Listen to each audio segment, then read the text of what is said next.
Hello, and welcome to Managerial Accounting Applied to Management of Labor and Delivery. My name is Bess Murray. This class is Business 615, Professor Stephen Droll. The key topics covered in the paper include financial structure and budget for labor and delivery, patient population and staffing needs, levels and limits of control, and balancing staffing during census fluctuations. Financial structure and budgeting for labor and delivery consist of a flexible budget that's set by forecasting for the future year based on hours per patient day. Each forecast is based on the approximate births that are predicted to happen during the oncoming year and is set by a percentage.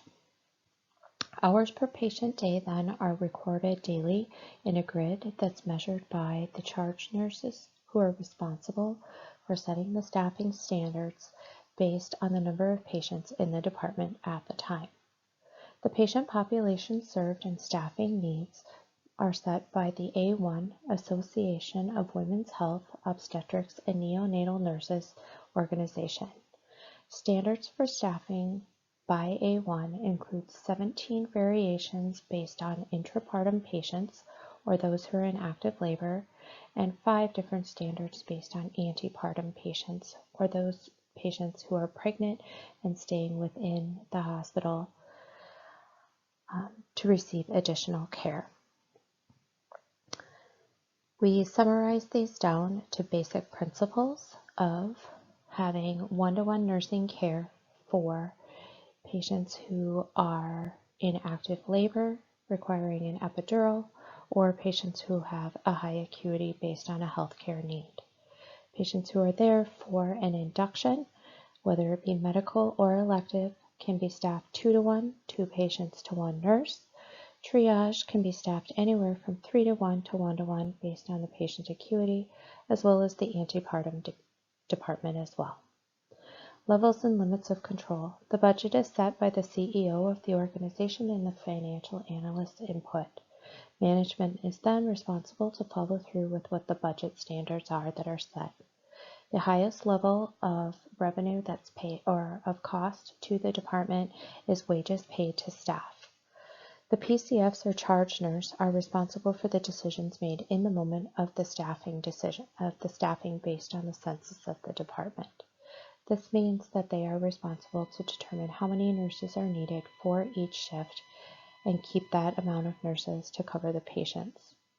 The difficulty is balancing staffing due to the census fluctuations that continue from the beginning of the shift through the following day, as the census can fluctuate anywhere from 5 patients up to 15.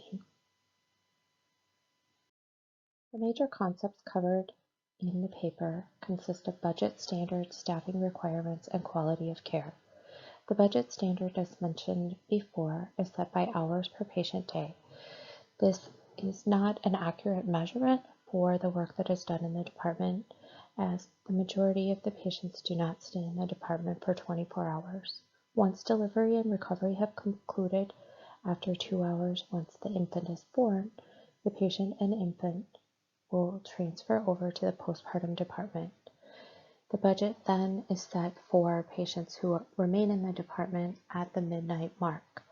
Oftentimes this shorts the department about 3 patient hours or full patient days based on the way that the measure is done.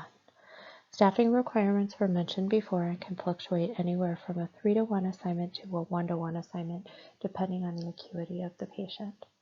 Quality of care then should never be sacrificed just to meet budget standards, meaning if there is available nursing to care for the patients based on what the acuity is, regardless of what the staffing grid is, the nursing care should be provided.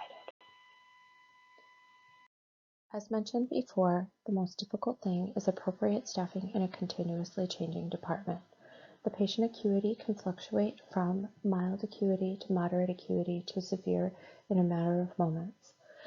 Labor and delivery is the only department where 1 patient turns into 2 within a moment of time.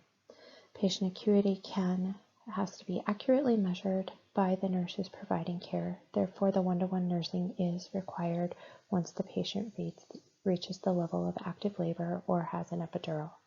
Staffing requirements can range anywhere from having 5 nurses to needing 20 nurses, depending on what the census is and what the acuity of the patients are on the floor. The core staffing set for the department is anywhere from 10 to 12 nurses per shift. This is a median level that is used to help keep costs at a minimum, but also the understanding that nurses will either be placed on call if the census is too low, or additional nurses will need to be recruited to stay in addition to their shift. Limits for on-call then are that nurses are required to come in during their shift when they are called, once the census needs are there. If a nurse is called in within a 4-hour window of starting their shift, they do receive call pay, which means back call pay. For instance, if a nurse's shift starts at 7 p.m. and she's called in to work and arrives at 10 p.m., she's paid for those 3 previous hours, even though she wasn't working on site.